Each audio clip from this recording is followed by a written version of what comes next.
If you were on mission, who would you be calling from space? Oh, definitely. First and foremost, you call your friends because you have to show them I'm in space and you're not. I love it. And so you got to kind of show off like, hey, look at me. You got to flex a little bit like, all right, here I am. No question. And what would your message be? Get your game up. That's it, you know. You got to reach for the stars, literally. I'm up here.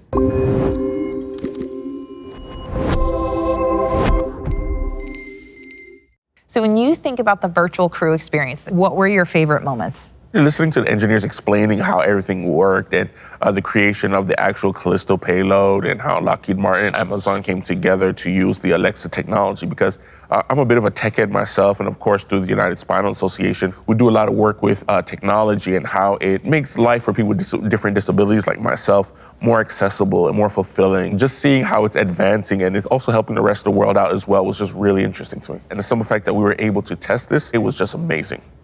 Welcome to the Callisto Operations Suite at Johnson Space Center, Houston. We are here today to test the Callisto payload, which is a technology demonstration.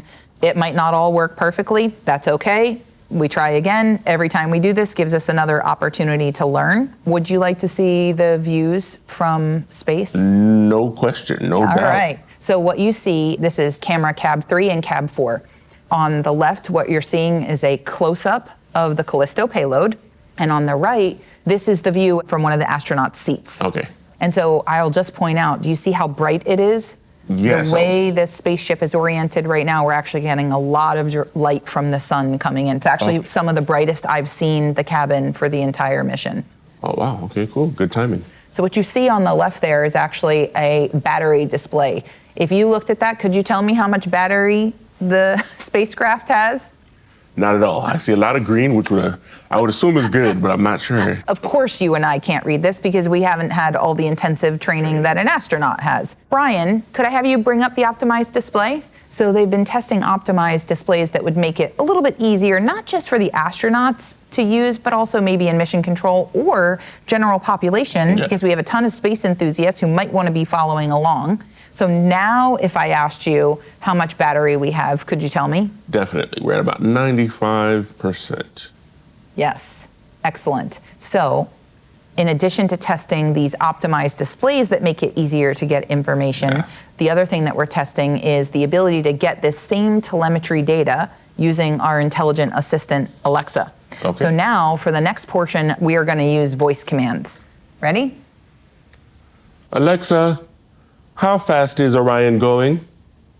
Alexa, how fast is Orion going? Orion's current relative velocity to Earth is 2,058 miles per hour. The maximum speed Orion will travel during the mission is 24,700 miles per hour upon Earth entry. So a couple things. One, Alexa is processing these commands on board using a technology we call local voice control, which means the commands are processed locally there on device. And do we know how long it takes to connect, like for my voice to actually reach? Yeah, so right now the delay is about 5 to 6 seconds, which is actually pretty good, and that really depends on the position of the spacecraft, which dish we're using. That's wild. Great, right? So let's keep going. We're going to do another telemetry question. Alexa, how far away from Earth are you? Alexa, how far away from Earth are you? Currently, Orion's 173,451 miles away from Earth and 213,018 miles away from the Moon. It's hard to fathom the distance. How do you use Alexa in your daily life? Because of my spinal cord injury, I'm a high-level quad, so I do not have full access to my hands or arms. So a lot of the switches in my home that some people, they use on a daily basis, like their light switches or to change the temperature on the air conditioning, I do not have the access to use them. But using devices like my Alexa, I can turn devices on, I can turn them off, I can regulate the temperature in my own home. I get chores done, so I usually use it to shop. Literally from the moment I wake up, I turn the lights on, and when it's time to go to bed, I tell Alexa good night. It gives you a sense of independence where although I have amazing caregivers, I don't have to bother them just to come turn on the light or help me charge my phone, because these are things I could do on my own simply by saying Alexa. So are you ready to test the next piece of the technology demonstration? Let's keep going. Which is we are going to place a video call to space. Okay. We are going so to casually said. Yes, we are going to call Orion. Rhonel, there you are in space. It's a concept that's hard to grasp. Like there's a picture of me in space right next to Kelly. We look great.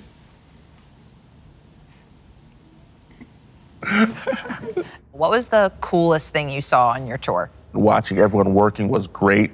Being near the models where people are training daily was just surreal for me. It was like sci-fi coming into real life. And of course, seeing space, because we got to see the Artemis rotating away from the sun, watching inside of the shuttle going from really bright to like a darker color, and seeing the sun out in space along with the moon and the earth. It just brings a certain beauty that you don't think of. It looks so small and it makes you think we're so tiny in the greater scheme of things. I would actually like to keep going through the test right now. Okay. I know that you had some questions you wanted to ask Alexa. Alexa, when did we last land on the moon? Alexa, when did we last land on the moon? There have been 6 total manned missions to the moon, the last of which departed the moon in 1972. There were also several unmanned missions to the moon from 1976 and 2013. Rhonel, you did help us make history today. Was there anything in particular that really stands out from your day?